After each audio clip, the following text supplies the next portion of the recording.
বহাগ বিহুৰ আন্তৰিক শুভেচ্ছা জ্ঞাপন কৰিলোঁ। পিঠা পনা বুলিলে তিলপিঠাটো প্ৰথমে মানুহৰ সকলোৰে মনলৈ আহে বহাগ বিহু বুলি। চাওঁ আহক কেনেকৈ আমি খুব সহজতে চচপেনৰ ঢাকনিত তিলপিঠা পুৰিব পাৰোঁ। এয়া প্ৰথমতে আপুনি চামুচেৰে ভালকৈ পিঠাগুড়ি অলপ দি পিনি ধুনীয়াকৈ এনেকৈ লৰাই দিব। আৰু লগে লগে আপুনি চেনি যি দি বনাব বিচাৰে, তিল দিলে তিল দিব পাৰে, গুড়, চেনি, নাৰিকল, ভিন ধৰণৰ তিলপিঠা বনাব পাৰিব আপুনি। দেখিছেনে এতিয়া লাহেকৈ এইটো উঠি আহিছে। আপুনি চামুচেৰে চামুচ ব্যৱহাৰ কৰিলে ভাল, কাৰণ বেছি গৰম হৈ উঠে। চামুচেৰে এনেকৈ লাহেকৈ উঠাই ধুনীয়াকৈ এনেকৈ ঘূৰাই দিব। এয়া হৈ গ'ল আপোনাৰ ধুনীয়াকৈ এটা তিলপিঠা। খুব কম সময়তে আপুনি চচপেনৰ ঢাকনিত ধুনীয়াকৈ তিলপিঠা বনাব পাৰে। চচপেনৰ ঢাকনি ব্যৱহাৰ কৰা কথাটো এয়ে যে চচপেনৰ ঢাকনি ষ্টীলৰ বস্তুবিলাকত খুব সহজে হিট ট্ৰান্সফাৰ হয়।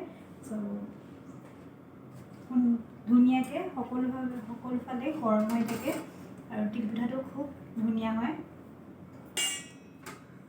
দেখিছেনে কিমান কম সময়তে আমি বেছি সংখ্যক তিলপিঠা বনাব পাৰোঁ। দেখিছেই নিশ্চয় কিমান ধুনীয়া হৈছে। অলপ দেৰি এনেকৈ কাষত থোৱাৰ পিছত, অলপ টান হ'বলৈ দিয়াৰ পিছত আপুনি আকৌ নেক্সটটো কৰিব পাৰে। ইয়াত মই চেনি আৰু নাৰিকলৰ গুড়ি, ডাব নাৰিকলৰ গুড়ি ব্যৱহাৰ কৰিছোঁ। ডাবখিনি ভাজি লৈছোঁ, কাৰণ গৰমৰ দিনত অলপ গোন্ধায় বেছি দিনলৈ যদি আমি তিলপিঠাবিলাক থৈ দিওঁ। আপোনালোকে গুড় দি তিলপিঠা বনাব পাৰে, অকল তিল দিও বনাব পাৰে। তিল, গুড়, তিল, চেনি এনেকৈ। দেখিছেনে খুব সহজতে কেনেকৈ তিলপিঠাটো উঠি আহিছে। এতিয়ালৈকে এটাও বেয়া হোৱা নাই। আপুনি যদি এনেকৈ চচপেনৰ ঢাকনিত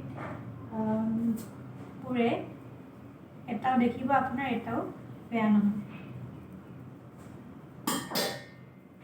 আৰু যদি এনেকৈ অলপ ভাগি যোৱা দেখিছে, তেনেহ'লে অকণমান পিঠাগুড়ি ওপৰতে এনেকৈ দি পিনি মেকআপ কৰি দিব পাৰিব। খুব সহজ। এইটোৱে আটাইতকৈ টান বুলি কৰিলে, কাৰণ গৰমৰ লগত বেছি কাম কৰিব লাগে। প্ৰথমতে অলপ কষ্ট হ'ব, কিন্তু লাহে লাহে কৰি থাকিলে সকলো অভ্যস্ত হৈ পৰিব। দেখিছেনে খুব কম সময়তে মই কিমানটা তিলপিঠা এতিয়ালৈকে বনালোঁ।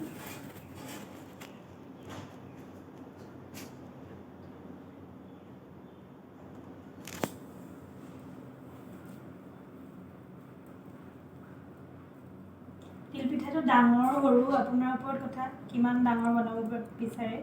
বহুত ডাঙৰকৈও বনাব পাৰে, সৰুকৈ বনাব পাৰে।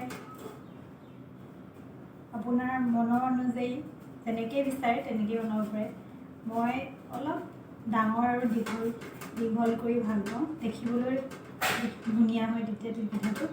বেছি ডাঙৰ কৰিলেও দেখিবলৈ বেয়া লাগে আৰু খাবলৈও কিবা আমনিদায়ক হয়। এইখিনি পিঠাগুড়িখিনি ৰৈ গৈছে, এইখিনি চফা কৰি ল'ব।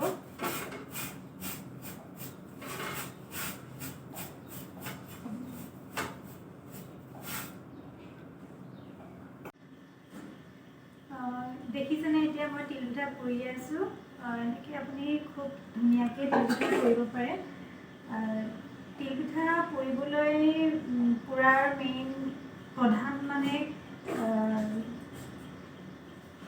টান কামটো হৈছে আপোনাৰ তাপটো কেনেকৈ আপুনি মেইনটেইন কৰিব পাৰে।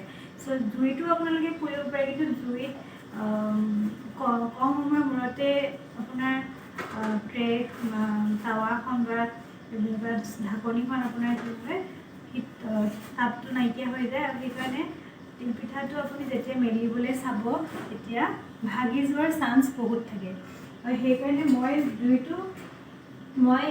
জুইটো এনেকৈ বনাওঁ তিলপিঠা, কিন্তু জুইত কেতিয়াবা মাজে মাজে তিলপিঠাটো ভাগি যোৱা দেখা যায়। এবাৰ ভাবিলোঁ গেছতে বনোৱাৰ কাৰণ গেছত আপুনি এটা নিৰ্দিষ্ট তাপ আপুনি দি থাকিব পাৰিব আৰু ধুনীয়াকৈ প্ৰতিটো তিলপিঠা এটাও ভাগি নোযোৱাকৈ আপুনি বনাব পাৰিব।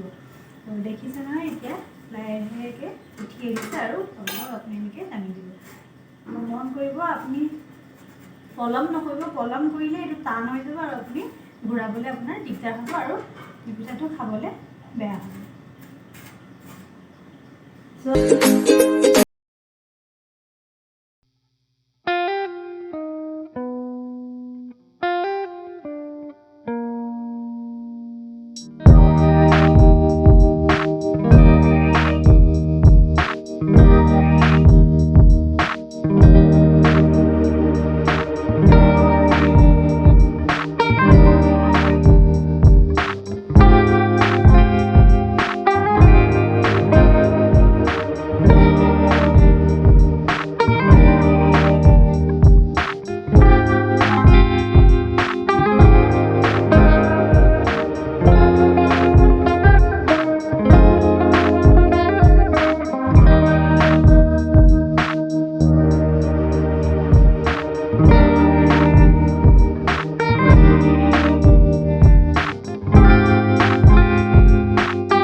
ভাবি লৈছে আপোনালোকে ভালকৈ শিকিলে।